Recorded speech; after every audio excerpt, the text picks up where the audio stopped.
Oh, guess where I just went? Well, not just went. Guess where I went semi-recently. Great start. Great. I went to the library and I went a little crazy. They've got a lot of good stuff. Look at us.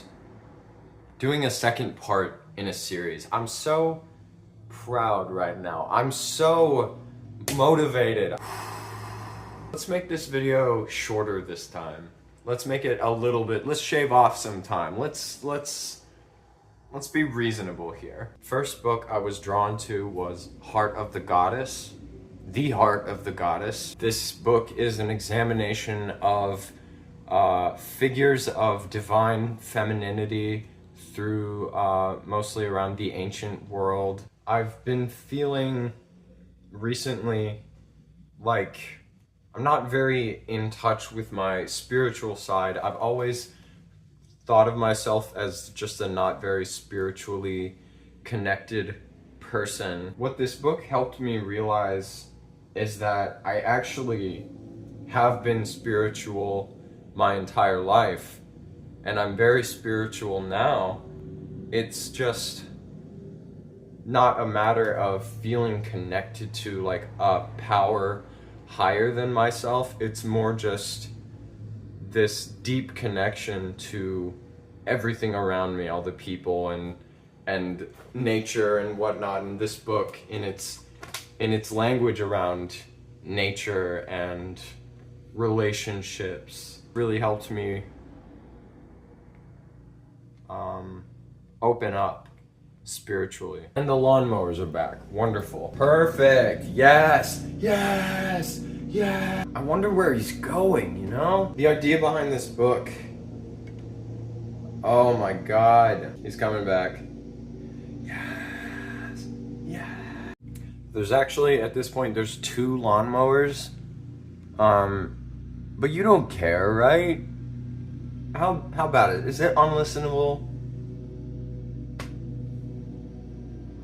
Who cares? This book has really helped me get in touch with my own spirituality, which is not something I thought I really had.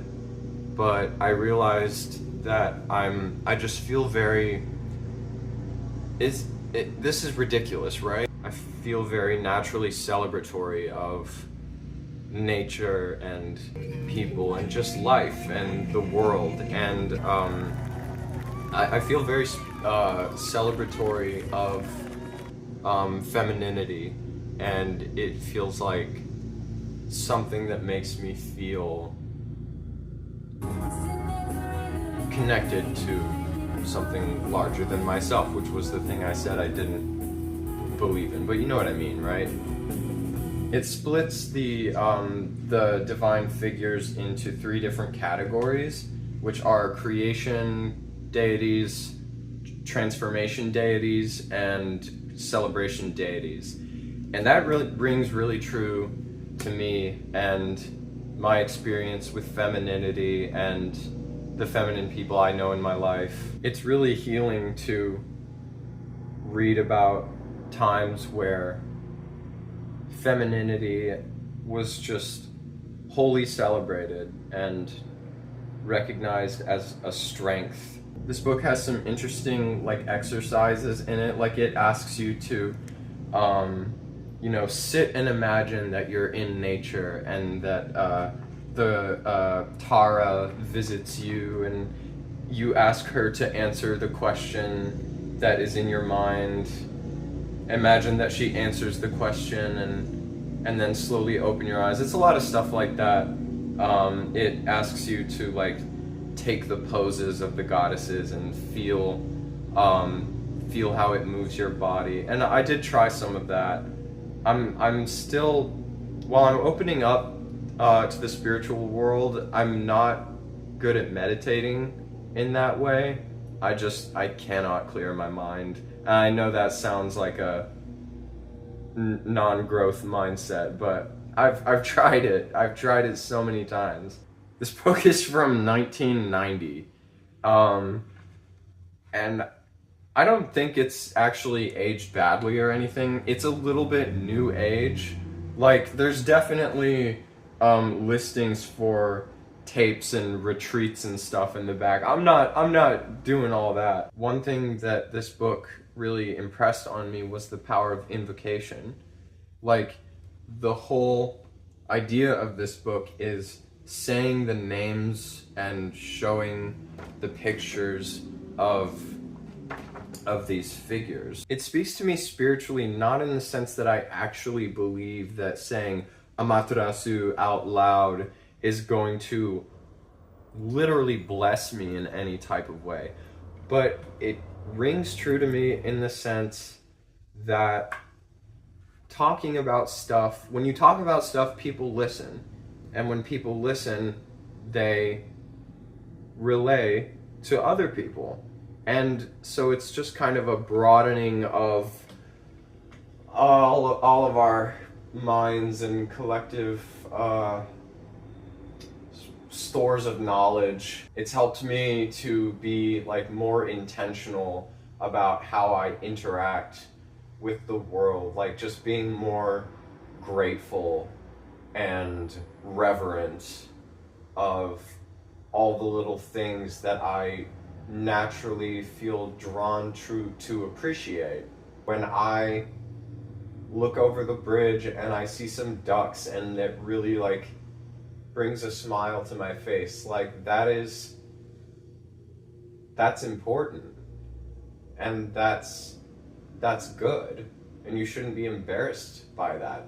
And in the same way, the way it applies to femininity, I'm just very reverent and appreciative of all the feminine energies in my life from within me and without me. And this book is such an affirmation of like, when you see a woman and you're just so blown away by their presence, like their beautiful presence, that's everything. And it goes for men too. It's not just women. That's something that this book is intentional about saying. It's like, it's not a matter necessarily of physical sex. It's a matter of energy.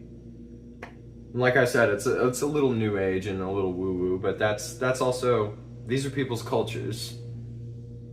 So maybe it's insensitive to call it woo-woo, I don't know. I was just editing and I wanted to add what I was saying about appreciating a woman's beautiful presence. I forgot to add that this also applies to like appreciating the femininity within yourself. Like sometimes you see a beautiful woman and you're like, damn.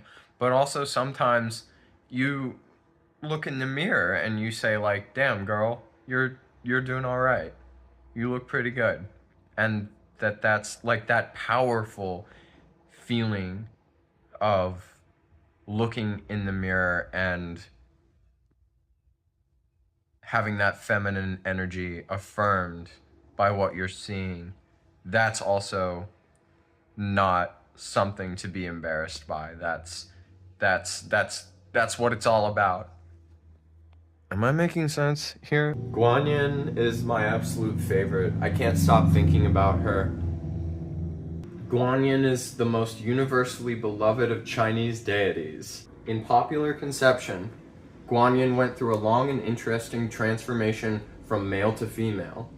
In this beautifully powerful androgynous statue of painted wood, she's in the royal ease posture, seated but about to rise, to help those in need. She is incredible, and she's trans, and I think about her every day. Women in particular devote themselves to Guanyin. Like Artemis, she is a virgin goddess who protects women, offers them a religious life as an alternative to marriage, and grants children to those who want them. She is a deity of the wild places, often appearing under a full moon by ponds and willow trees. In the Chinese Buddhist meditative tradition, practitioners are encouraged to develop the qualities of Guanyin, which everyone contains in potential. By meditating on her attributes and her image, we can begin to cultivate compassion and a deep sense of service. In doing this, we not only help others, but also move more easily and peacefully in the world. In the lands of the universe, there is no place where she does not manifest herself. Compassion wondrous as a great cloud, pouring spiritual rain like nectar, quenching the flames of distress.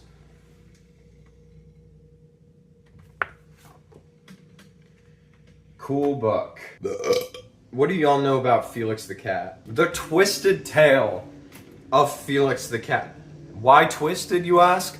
Because Pat Sullivan was a fucking monster. They'll say Pat Sullivan's Felix the Cat, or Felix the Cat, a Pat Sullivan cartoon. And that is one, a lie, and two, an absolute disservice to the medium. Not only was he extremely possessive over the character Pat Sullivan, he also falsely claimed to have created the character. He made up this whole fake story about how his wife brought in an alley cat one day and he was like, that's our new cartoon.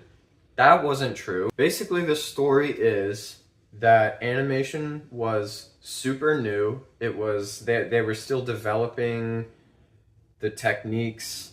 It was borderline experimental territory. It was experimental, pretty much.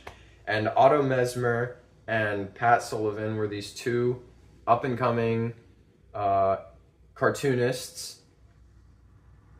and they started running these Felix the Cat cartoons, and they became wildly popular, and Sullivan took the credit for it the entire time. Like, literally, he'd be out on publicity tours in Europe and all over the place, and no one was questioning why there are still Felix cartoons coming out right now while you are here in England.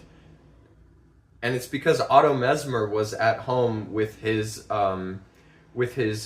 small team of animators making Felix cartoons. His name is not on these cartoons anywhere. He directed them. He created Felix the Cat. He drew him. But it was this awful mix of, you've got the quiet personality, which is Otto Mesmer, and then you've got the big loud personality, which was Pat Sullivan. And then after an extremely successful decade, just about, suddenly sound starts becoming a thing in movies. You've got The Jazz Singer has just come out in 27 or 28, and you've got this new guy named Walt Disney who just made a little thing called Steamboat Willie, and Pat Sullivan was not having it. He thought this was a fad, as they all did. They thought sound, it's just a gimmick, and it pretty much tanked the studio. Suddenly, nobody cares about Felix the Cat. Suddenly, Felix the Cat isn't in any movies, and Mickey Mouse is the big thing now. And it's crazy to look at the difference, because Felix the Cat was a central figure of pop culture for only about 10 years, and then it was nostalgia. It's wild to think that if the management had been a little better, Felix the Cat could be our animated animal icon instead of Mickey Mouse. But that's not how it went. And I think that's a shame, because Felix is better than Mickey Mouse. I'll die on that hill. The average person probably hasn't seen a single Felix the Cat cartoon. But you know who this guy is, right? And there's a reason for that. It's because he was an animated contemporary of Charlie Chaplin. Felix doesn't just represent animated cartoon characters, he represents animation history. It was just an exploration of what the medium could do.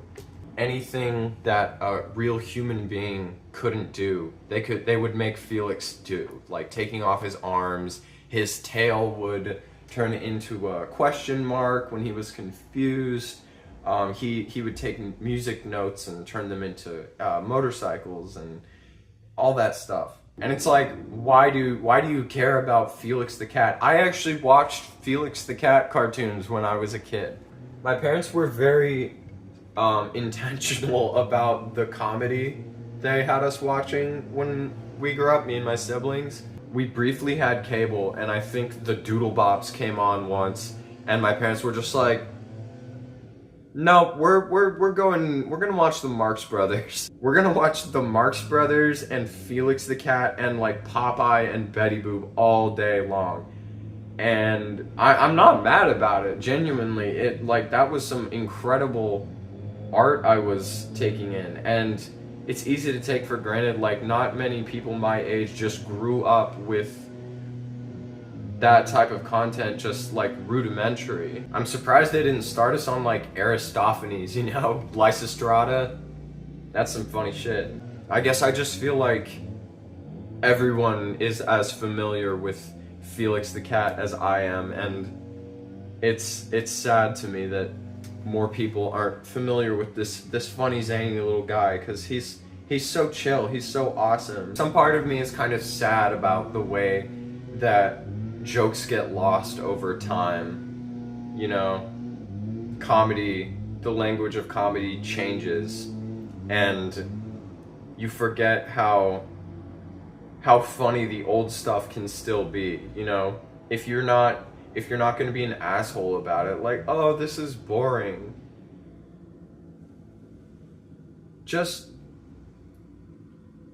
but yeah, if you're curious to know more about Felix the wonderful, wonderful cat, check this out. The last book I got was Vera Bushwhack. This is a graphic novel.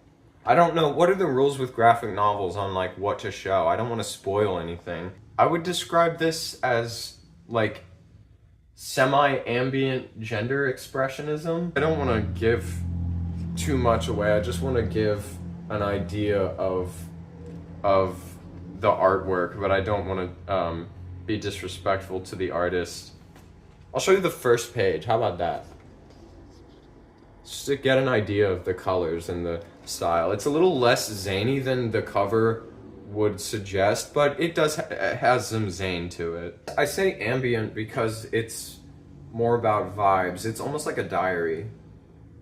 This is about a person named Drew who takes to the solitude of the woods with their pet dog Pony to build their own cabin to live in. That's really it. It's just a series of interactions and work montages in general. It has to do with being perceived, not wanting to be perceived, intentions of men when they talk to you, gross interactions with men, healing interactions with women. Whenever Drew begins chainsawing trees, they transform into this hyper-masculine cowboy wearing nothing but assless chaps and a hat, who's just going insane on these trees with this chainsaw. And it's never elaborated on, but it makes so much sense. Like, you do have that sort of hyper version of yourself that you think about. Like, what would the extreme be? I think that's a really fun vein to tap into. It can be a little on the nose at times, just in the sense that characters will say out loud what they're thinking. But to be fair, we do that. We do that in real life. It reminded me of this book in the sense that I don't know if I could find it. There's a passage in here that talks about a group of people who believed that you're at your most clarified when you're on your period, and like they viewed it as a time of immense strength, like you're very connected to everything. And I won't show it because it's not a spoiler, but it is like a very intense moment of the book. But there's it just ties into that, is what I'll say. This idea of, instead of having to be societally acceptable when you're on your period, you can maybe it would be more fun to just like be a crazy animal in the woods. I don't know. This is also a really interesting counter to the cottagecore craze, because I would say it indirectly asks you, like, oh, you love the idea of living in the woods in a cottage? I hope you're ready to learn a lot about jam studs, jack studs, bottom plates, king studs, wall winch framing cranes. Everyone wants to live in their own cabin until you have to actually make the cabin yourself. Yeah, very beautiful, would recommend. And then of course I got a bunch of movies. I got 3 movies this time. I cannot believe that the library had this. Check it out, and full-on NC-17 rating. This was actually my first John Waters movie, so I don't know if there was a better place to start. I think it was maybe the perfect place to start. It's got that 70s grime. You know when you're watching a movie from the 70s and you see someone punch someone in the face and you're like, they probably just actually did that. It has that Clockwork Orange level of cringe where you're like, that looks like real pain is being inflicted. You can't talk about this movie without talking about the animal cruelty that happens. I'm a vegetarian, right? I have no way of justifying the killing of an animal for art, because I don't justify killing of an animal for eating. But I recognize that most people aren't vegetarians. So there's a director's commentary on this, right? And John Waters explains how his excuse is that he got these chickens from a farm that was advertising freshly killed chickens. So his justification is the chickens were going to die anyways, and they had a better life, they got in a movie, yada yada. It brings up a really interesting question for the average viewer, and the question is, are you actually opposed to the killing of animals, or are you just opposed to seeing it? And for me, the answer is yes, I am actually opposed to the killing of animals, period. But most people aren't vegetarians. Most people do eat meat. And while I am, appalled by what happens in this scene, I see it for what it's saying. And part of me does very much appreciate it. I also saw a really interesting point on Letterboxd about how this scene involves SA, and what the violence towards the chicken does is that it robs you of the ability to disassociate from the SA that's happening on screen. It's the idea that in any SA scene, you know that they are actors. You should know that they are actors and that no one is actually being harmed. But in this scene, you are actually seeing a chicken being violently killed. And so you can't relax while watching it. And I think you shouldn't relax while watching an SA scene. And I think that's very interesting. I don't know if that was the intention, but I think that's a really valuable point. Could we do this anymore? Would something like this be effective these days? I don't know, because this is like a big shitpost, and you could put something equivalent to this on YouTube nowadays, and it might not get a lot of views. There's a guy in a Legends Never Die t-shirt talking on the phone right outside my window, and he hasn't realized that I can see him yet. He's standing right there.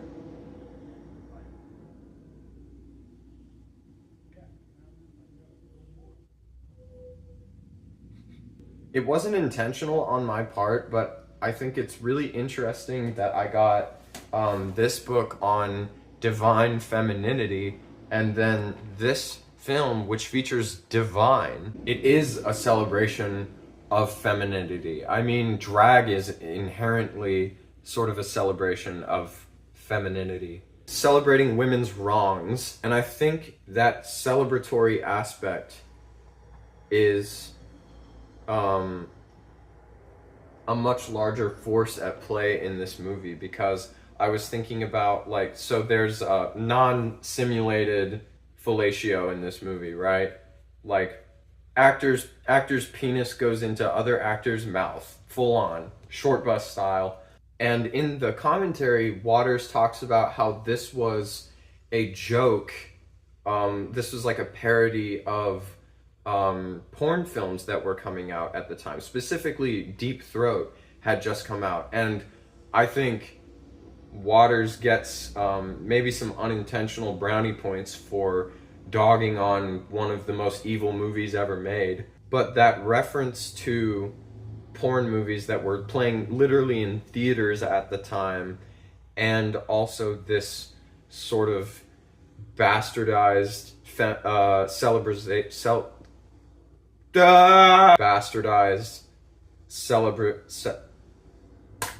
those factors and many different factors in the film speak to this larger question that I think the film is asking you, which is like, didn't you ask for sex and violence in your movie? Here you go. Here's the most amount of that could possibly go into a film. Why are you walking out? The first song in this movie is also the song that they used in those Lana Del Rey perfume ads. And I think that's really funny. I like to imagine all the people, like Chappell Roan, bless her heart. Part of me wonders, like, have these people really seen this movie? Have they watched Divine move dog shit around in her teeth? Stickers are covering it, but this is the Black Power mixtape, 1967-1975. Tell me why Sweden did a better job documenting the Black Power movement than the US did. The story behind this is that sometime in the early 2010s maybe, or late 2000s, some Swedish guy found a ton of footage from the US from prominent figures in the Black Power movement, found it like in a basement. It was supposed to be a documentary back in the day, and it just never got made. But then they found the footage, put it all together in like 2010, 2011, and the footage is incredible. There are clips from this that you'll just see on the internet all the time, quotes that are from this footage. I saw some reviews saying that it doesn't tell the whole story. It doesn't capture. There are so many more people it could have covered, so many more, could have spent more time on the specific years. And I get that, but part of me is like, they say that will be the case in the beginning of the film. They say this film does not intend to speak for the entire Black Power movement. And it's like, it's made of footage that they found in Sweden in a basement. Like, there are limitations to this.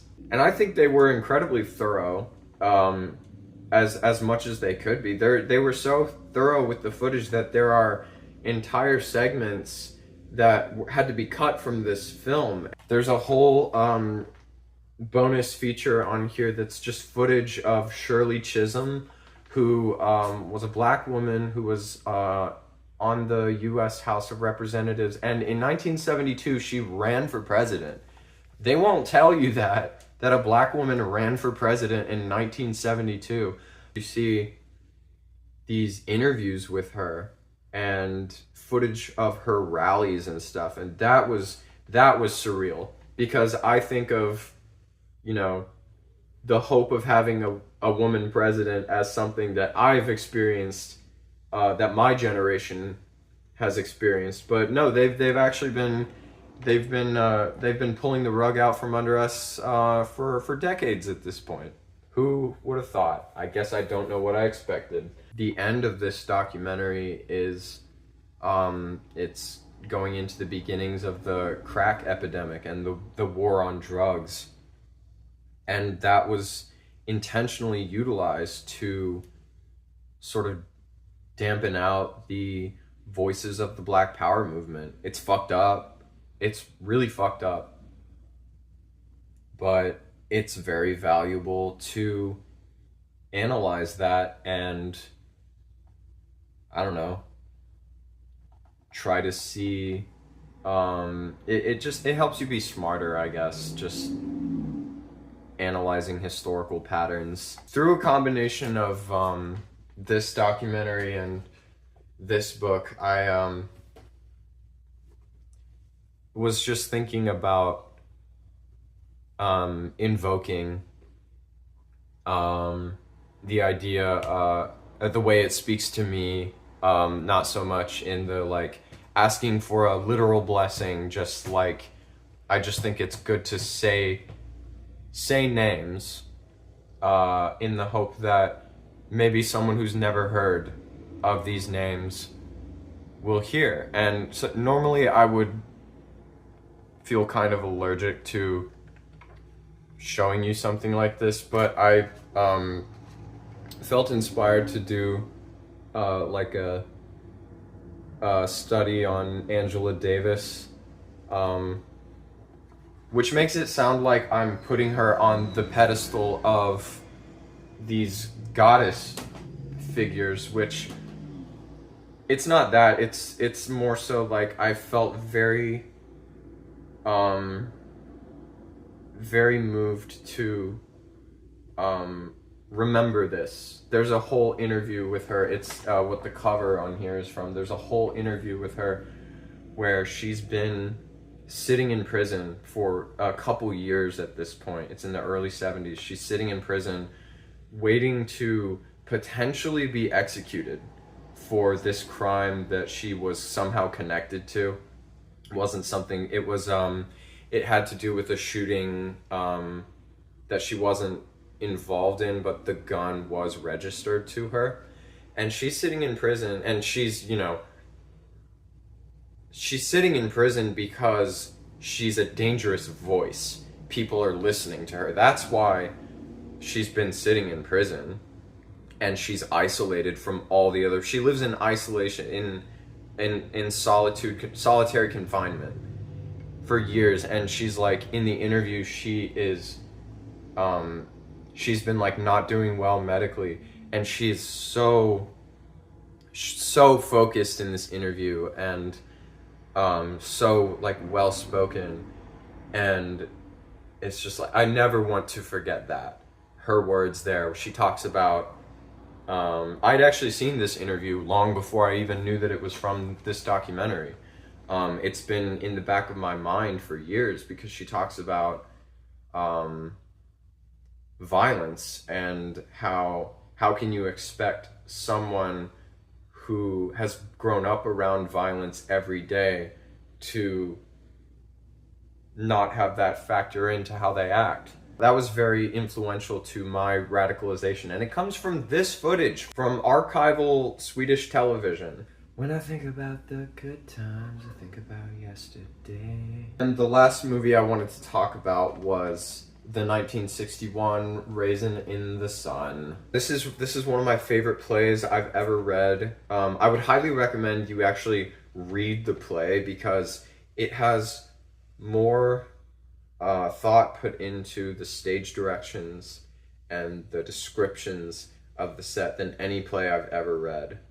Like, you really feel the dust and the aching bones through the text.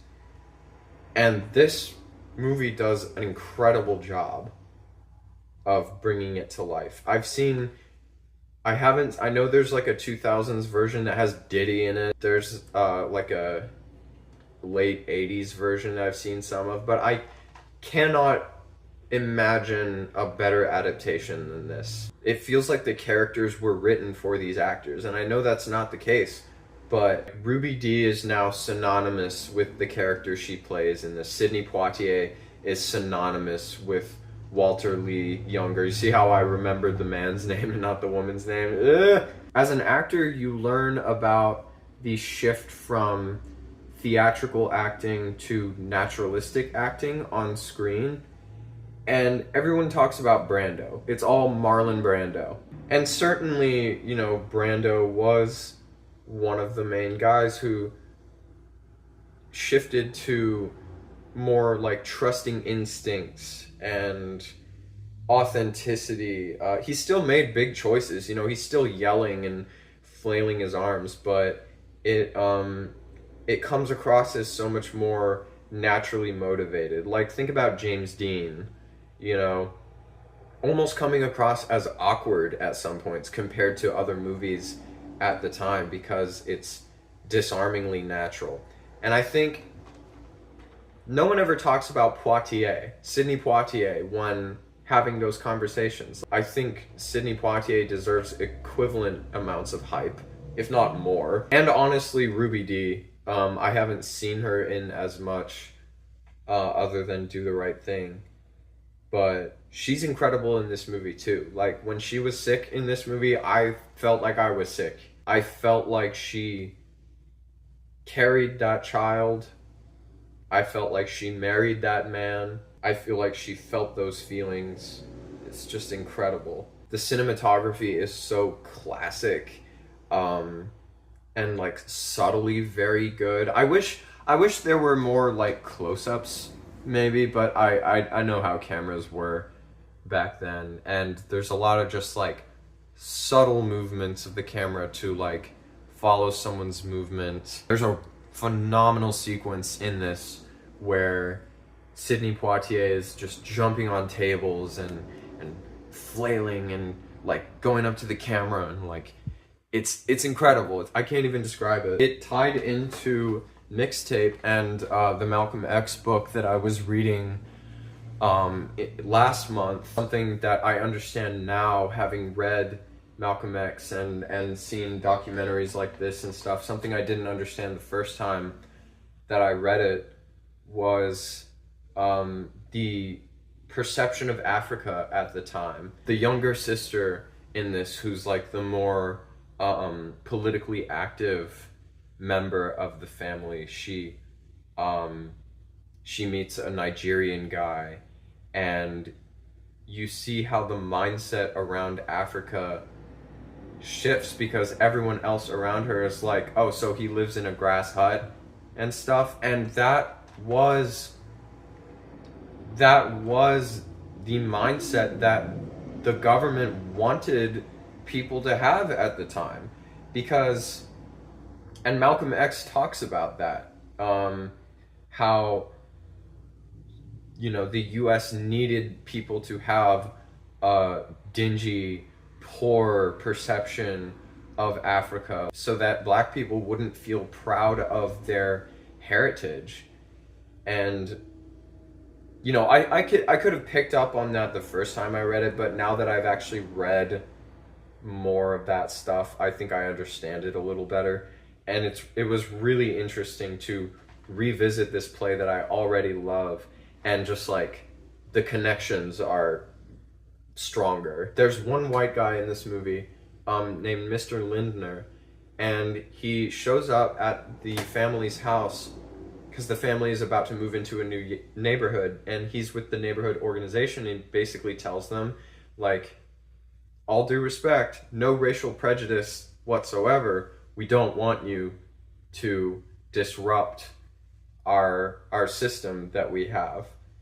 And that, to me, spoke to Malcolm X's so-called progressive element. And I instantly recognized Mr. Lindner as the voice of Piglet. Is that weird?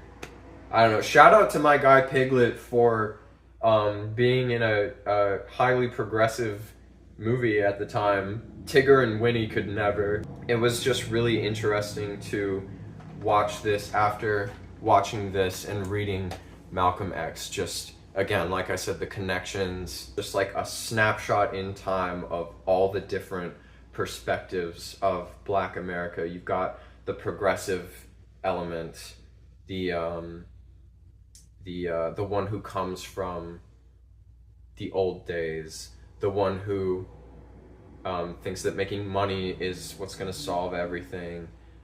And Walter Lee's alcoholism kind of, in a really dark way, foreshadows the drug epidemic that was going to come later and kind of crush this movement. Cannot recommend this enough. Like, just take the time to watch a slow black and white movie that is mostly people talking. Just take that time.